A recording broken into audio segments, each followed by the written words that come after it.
Hi, everybody. Thank you very much for joining us. Today, we are going to talk with Christian Bardoux, and it's going to be a quick interview to know who is Christian Bardoux. But everything start from the beginning. ALES is the European Lean Managers Society, and Christian Bardoux is vice president of our association. So I get back to the question. That's who is Christian Bardoux? Thanks, Sergio. So, in fact, I'm both French and Canadian. My life, so mainly travel in a couple of countries and work there. Now I live in Toulouse, France, southwest of France, well known for Airbus industry and all the aerospace companies that really are making that part of France really dynamic.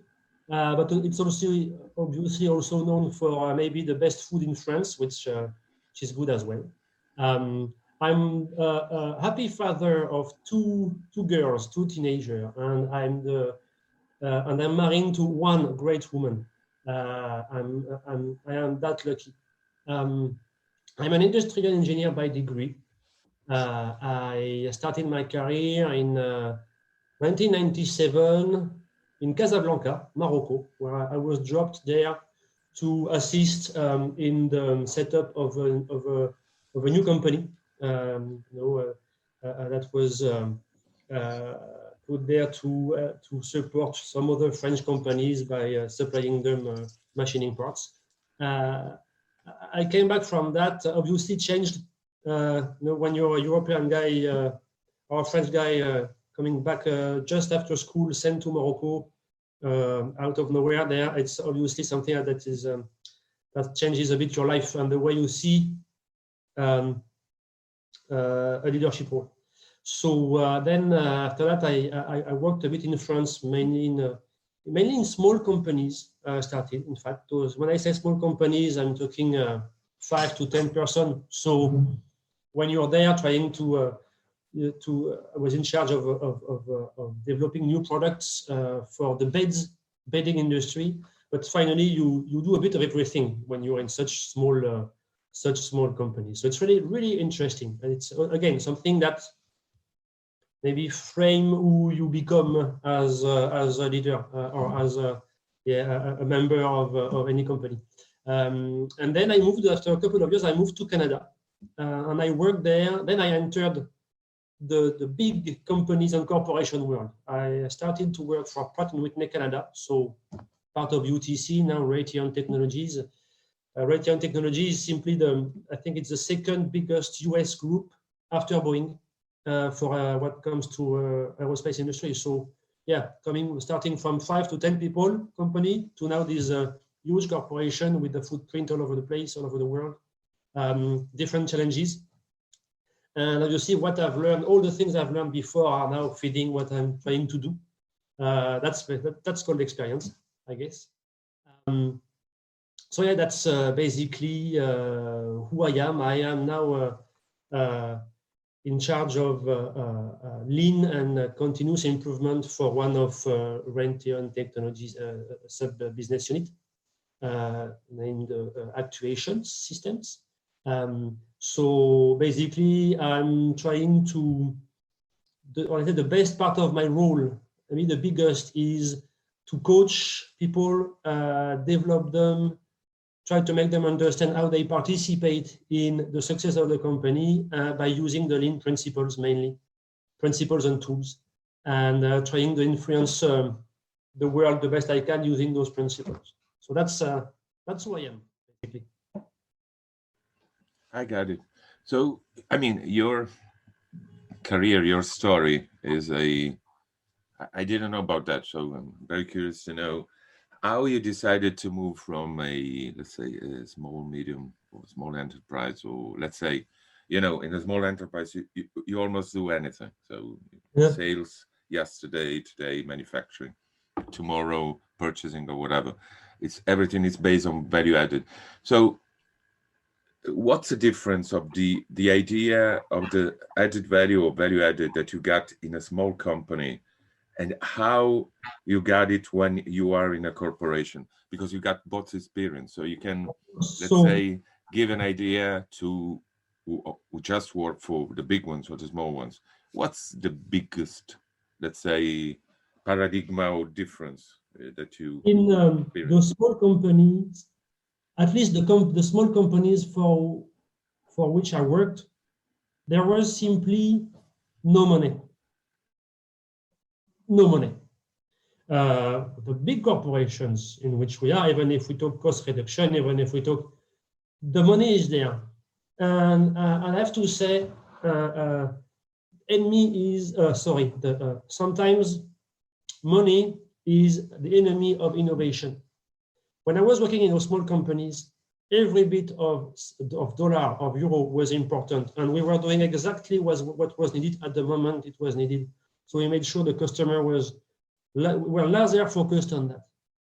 And so, which is completely different in the companies I'm working with now, and not only the Raytheon, but the other companies, the biggest companies I worked with when I was having some assignments at some automakers, because I work also at automakers. So the money is there, the cash is there, and it kills too often the innovation process.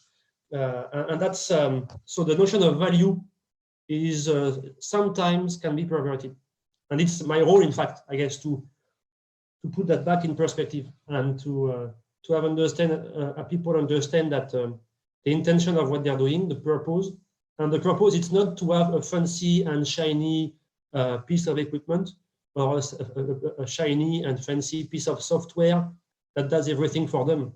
No, it's not that the point. You're going to get the value when you have done just what's needed, and when you have nothing to remove.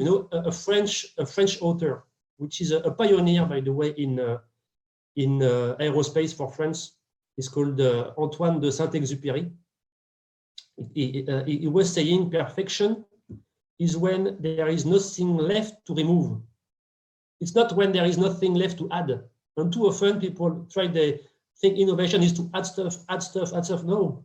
You're going to be perfect where but it is simple and there's nothing left to remove. So that's what I've learned. Yeah.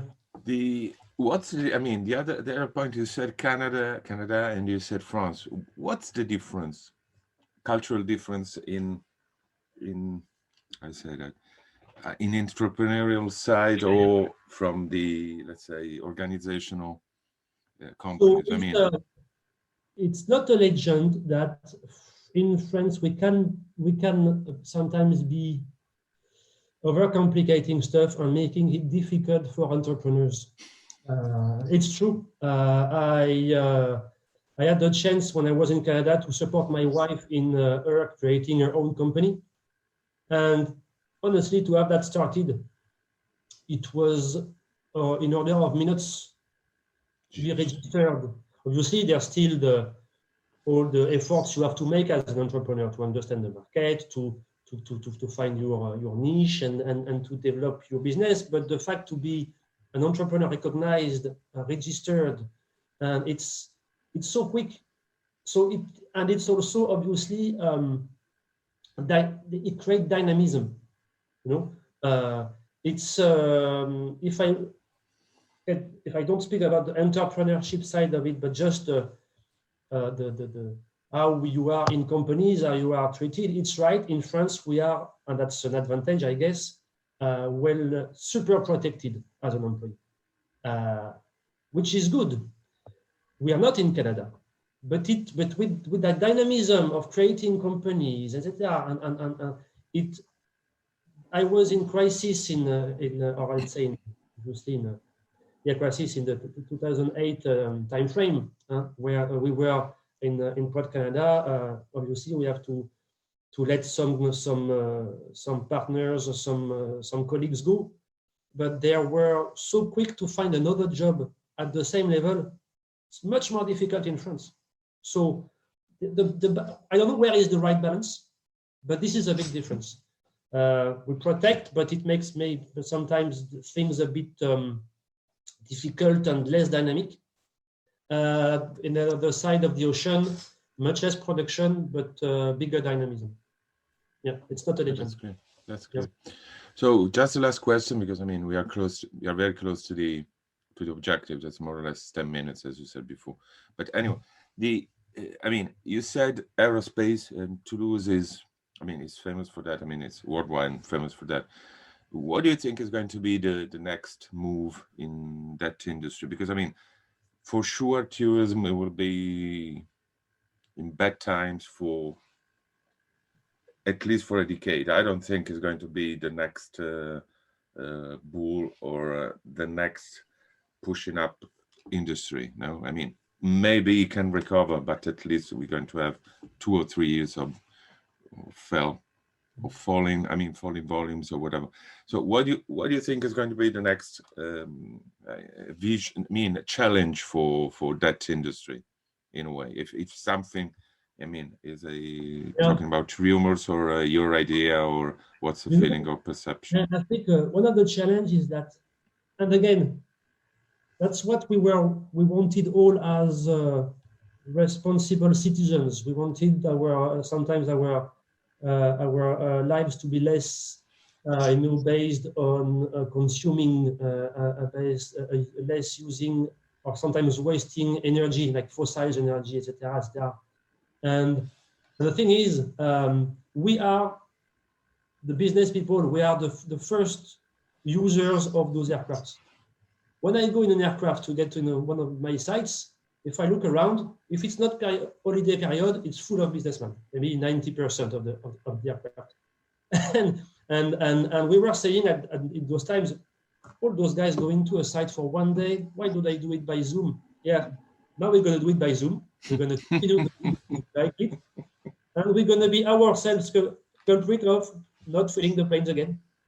So this is again, that transition will be for me the challenge, the big challenge. We're gonna be confronted to our own contradictions at one point, and it's gonna be one of the next big steps. That's for sure. So, Christian, thank you very much for your time today. We're going to have other, let's say, peel or other peels or other interviews, small interviews like this one, because 2021 will be for sure very focused on remote, as you're saying right now. Yeah. And I think we're going to have a conference for French speakers in May, correct? And we are just building it up. And then when we got some news, obviously we're going to spread it up to our, let's say, network and to the people interested. So thank you very much again. Thank you. Have a nice day. Bye-bye.